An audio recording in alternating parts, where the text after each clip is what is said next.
Hello everyone, welcome to Social Psychology, Psychology 346, and today we're going to be talking about some more motivated or conscious ways of thinking. So we've talked about some of the automatic heuristics or biases we might have, some automatic ways of thinking and processing our environment. What about some of the more conscious or motivated ways of thinking? So one of the probably more popular, more prominent ways of thinking is through the confirmation bias. This is when we actively seek out information that supports our beliefs or our, hypotheses about a situation, but ignore disconfirming evidence. So we might look at a football play between our favorite team and another team and think, oh wow, the refs are biased against us, without seeing that the call was actually made correctly. We're not paying attention to the fact that the call was correct. We're paying attention to the fact that there's some other bias happening. We're only focusing on the information that supports our beliefs or our hypotheses. This can coincide with what's known as the self-fulfilling prophecy. Self-fulfilling prophecy. This is when we confirm expectations about other people through not only biased perceptions, but also biased treatments of them. So a great way to understand self-fulfilling prophecy is by kind of talking you through an example. So and this is an example that unfortunately occurs quite frequently in the workplace and in the kind of hiring and job application world. So imagine we have an African American individual applying for a job.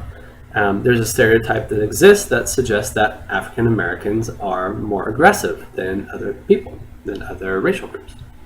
So this African American is applying for a job, and the individuals interviewing this person have these stereotypes and these expectations in their mind.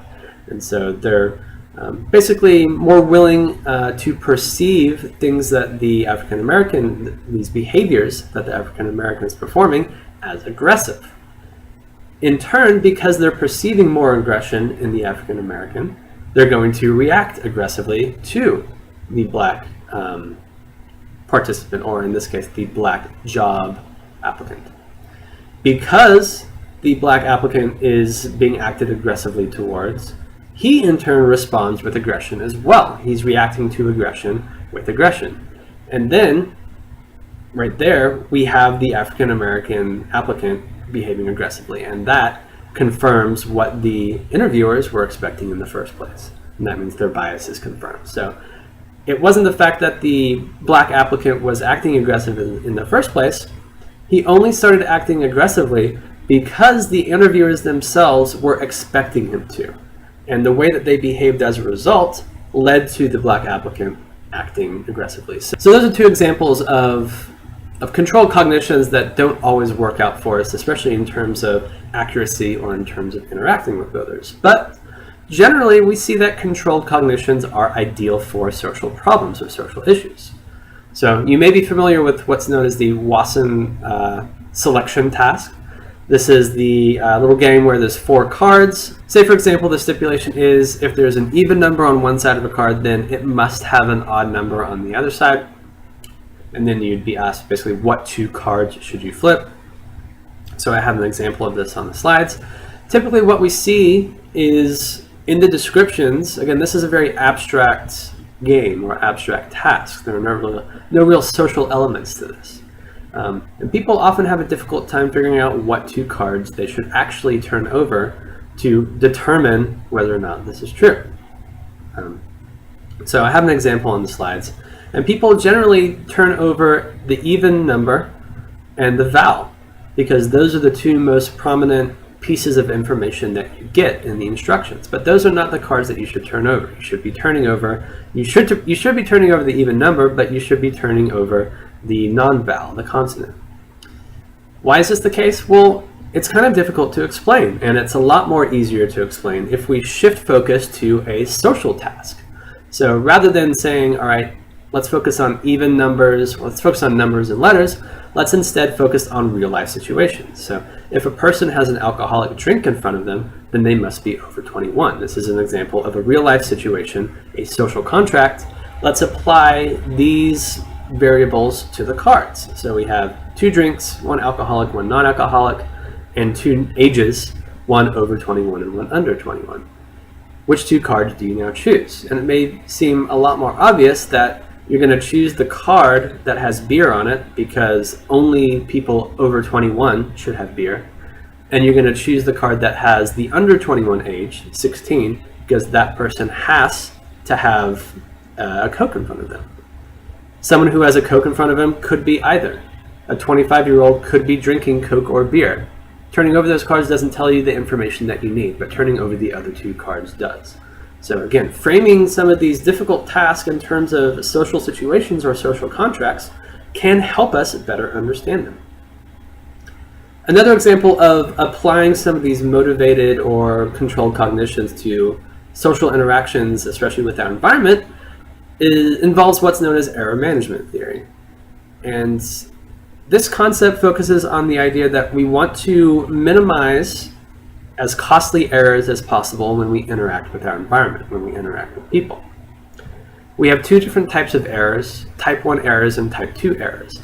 Type 1 errors revolve around false positives. That means that we think something exists in the environment, but it doesn't.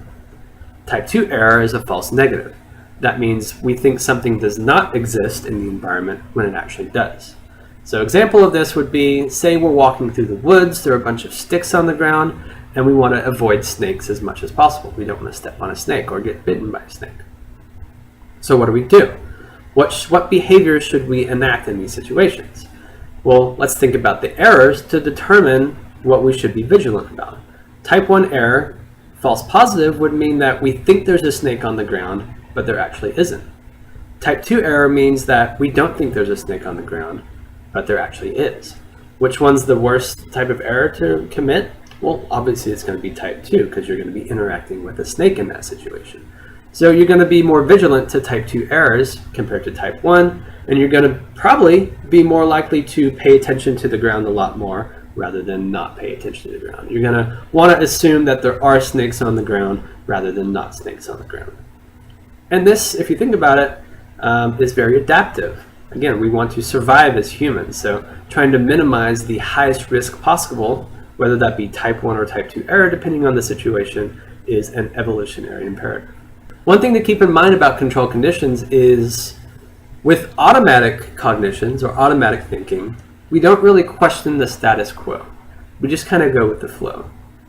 And denying a thought or rejecting a belief requires controlled processes.